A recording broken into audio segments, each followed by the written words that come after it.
everyone, my name is Rachel. Welcome back to my channel. Today I am bringing you guys my weekly reading wrap up for November 23rd through the 29th. I did want to take a second and thank Bree from In Love and Words. I will of course link her channel up in the cards above.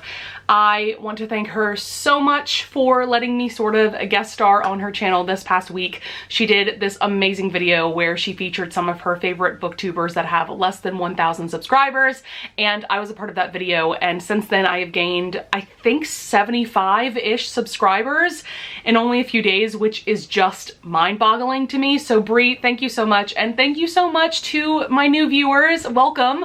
I am so excited to have you here. Also, before we get into the wrap-up, I did want to say that for the month of December, I'm gonna go back to my format of doing a mid-month wrap-up and an end-of-the-month wrap-up, as opposed to doing weekly wrap-ups. They will essentially be bi-weekly wrap-ups, and that's simply because I have realized over the past couple of months of doing these weekly wrap-ups that I have now been putting this really stupid pressure on myself to read as many books as possible per week, so that I have more than like 3 or 4 books to talk about in each weekly wrap-up. And again, that's totally on me.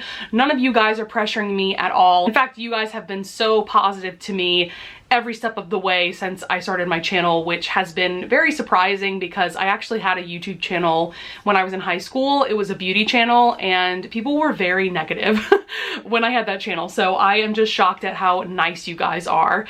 But yeah, so without further ado, let's just get into the wrap up. I do have 6 books to talk about today.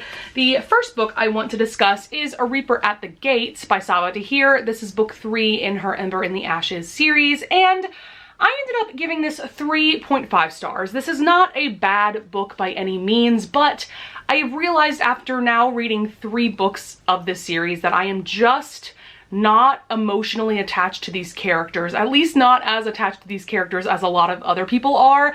Like, there are so many people, especially on booktube, that adore this series, and so I expected to love it too, and I just don't really care all that much about the characters. I will say that I find Helene and Elias's storylines to be interesting, but to me, Lai is a kind of bland character. I feel bad saying that because I know a lot of people love her and love this series so much, but to me, she doesn't have all that much of a personality, except that, you know, she just desperately wants to save her brother. And then also I feel like the romance between Laia and Elias was forced from the beginning, if I'm being honest. Like, in this 3rd book, I started just feeling confused about, like, how is it possible that these 2 characters love each other so much when, like, when you think about it, these characters haven't spent all that much time together, because both in Ember in the Ashes and A Torch Against the Night, there was quite a lot of time where they were split up.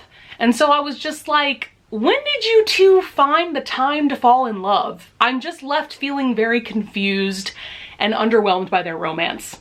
So there are some interesting things going on in this series overall, but it's just not enough for me to keep going, unfortunately. I don't plan on reading the 4th and final book. I don't know, I'm just left feeling kind of meh about this series, even though I did give the first 2 books 4 stars.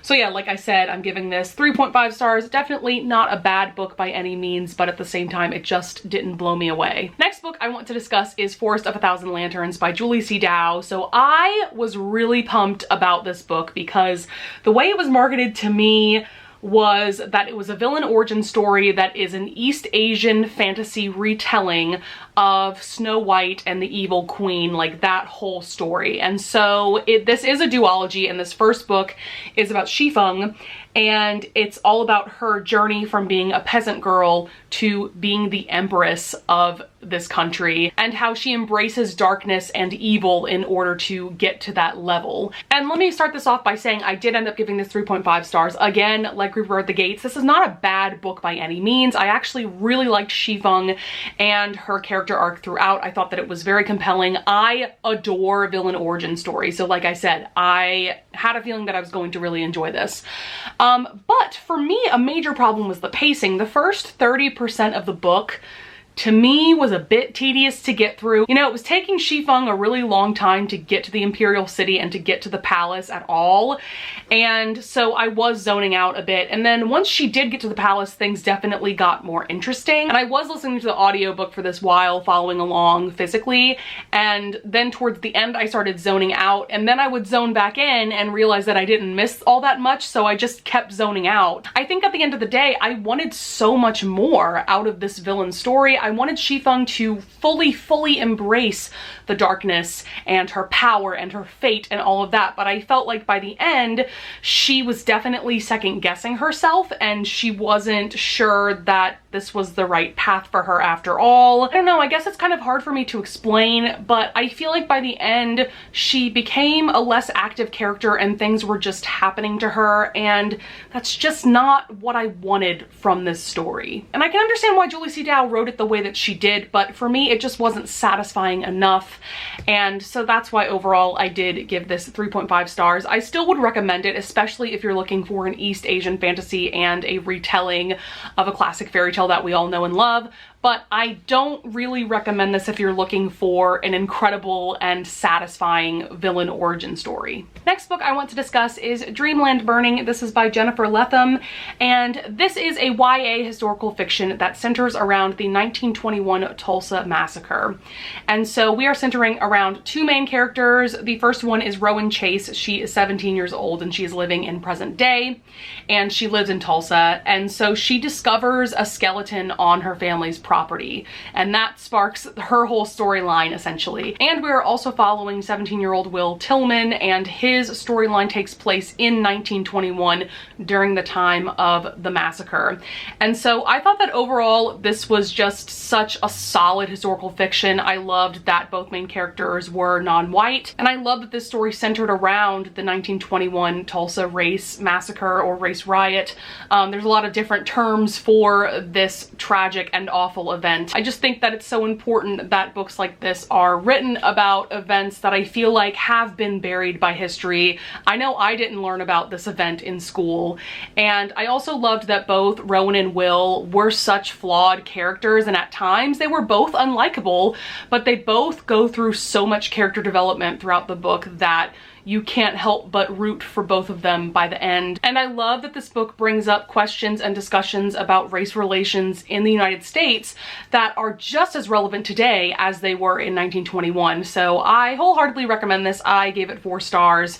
It is a really great book overall. Next book I want to discuss is The Inheritance Games. This is by Jennifer Lynn Barnes, and this is book 1 in a brand new YA mystery series. So this story follows Avery Grams. She's just a very normal teenager. I think she's 17. And all of a sudden, this man, Tobias Hawthorne, passes away and leaves pretty much all of his fortune to her. And she has no idea why, because she does not know who this man is. And so she shows up at his big old mansion where all of his family, who have essentially been disinherited, live, which makes for a very awkward time. And she in particular meets the 4 grandsons of Tobias and kind of becomes friends with them and starts to figure out the mystery of why she was left this fortune along with these grandsons. And there is a dash of romance thrown in. There's kind of a love triangle going on. I'm sure that'll be expanded upon in the next book. But overall, I thought this was a very solid YA mystery. There were plenty of twists and turns throughout, and I was definitely intrigued the whole time. I don't know if I'll necessarily continue on with the series, but like I said, it was a very solid and interesting read, and the ending was really compelling as well. So I definitely recommend this if you're looking for a new YA mystery. This also has vibes of like kind of a Cinderella-esque story, and I've also heard this compared to Knives Out if you have watched that movie. Next up is Bring Me Their Hearts. This is by Sarah Wolf. This is book 1 in a YA fantasy trilogy, I believe. And this book centers around Zara, and she is known as a Heartless, which means that a witch, specifically the witch's name is Nightsinger, took Zara's heart from her and literally keeps it in a jar on her mantle. And so Zara is now immortal, but she doesn't have a heart. And so she's not really human anymore. And this is a really compelling concept because essentially if Zara goes too long without eating pretty much like raw meat, she will turn into a ravenous monster and murder people. So of course she has to keep up that pretty disgusting diet so that she won't harm anyone. But then one day Night Singer, the witch that essentially owns Zara, comes to her and tells her, hey, if you can go take this prince's heart, I will give you your heart back and you will be free of me. And so that is the catalyst for this whole story. And this book definitely surprised me a bit. For one thing, I loved Zara's sense of humor. I don't know, she has kind of a sarcastic and dry sense of humor. And I don't know, she's just like an entertaining main character. I definitely didn't expect that from the synopsis or anything. I don't know, I just thought that she was going to be a very meek and mild person. And then in terms of Prince Lucian, who is the prince from whom Zara needs to take his heart, he surprised me too, because I also went into this for some reason thinking that he was going to be just a very sweet person and it was going to be very easy for Zara to worm her way into his good graces and to steal his heart. But he's actually a very hardened person.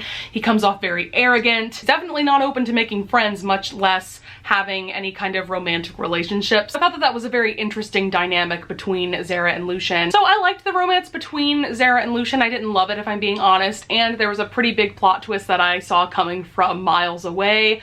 But at the same time, I'm still very interested to see what happens next. So I definitely plan on reading the sequel, and I'm settling on giving this 4 stars. And last but certainly not least, I am so excited to talk about my 1 5-star read of the week, and that is The Book Thief by Marcus Zusak. If you guys are curious, this is the 10th anniversary edition. I just found this on Amazon, so I'm sure it's very easy to find.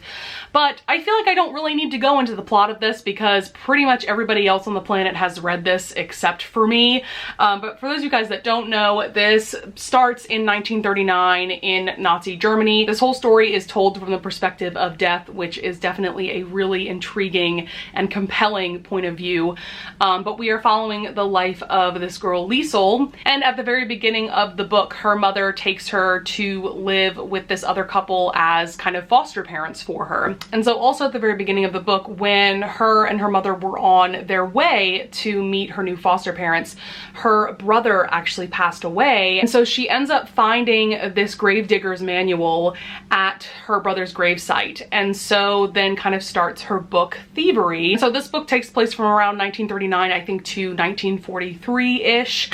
And this is just such a stunning story. I'm still mad at myself that it has taken me this long to read it, because after reading it for the first time, I can tell you that I'm going to want to reread this several times throughout my life. I just loved all of the characters so much. What I love about Liesel is that she loves reading, you know, from the first book that she steals, she just becomes obsessed with words and reading in general, and I will always love following characters like that. And there were so many amazing and compelling side characters as well. Yeah, there's just a reason why this book is so beloved. And going back to this being narrated by death, what I loved about that point of view was that this showed that death is actually haunted by humans himself.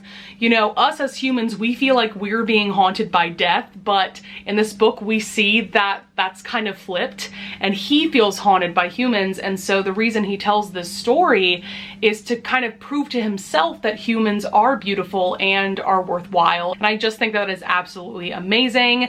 You know, after reading this book, I have come to realize that this needs to be read in schools. Oh my goodness, especially like middle schoolers into high school. Like, this is the perfect book to read and discuss in like English classes or things like that. Like, honestly, forget The Great Gatsby, forget To Kill a Mockingbird. Those books are dated. I don't like either of those books. Like, this is the book that classes should be reading, and I will die on that hill because that is how phenomenal this book is. So I am going to stop gushing. But yes, if you are like me and have been sleeping on this book for whatever reason, you absolutely need to pick this up ASAP. All right, guys, that's going to be it for this week's wrap up. I hope that you enjoyed. I would love it if you would leave a comment down below if you want to discuss any of the books that I brought up in this video. And with that being said, I will see you guys in the next one. Bye!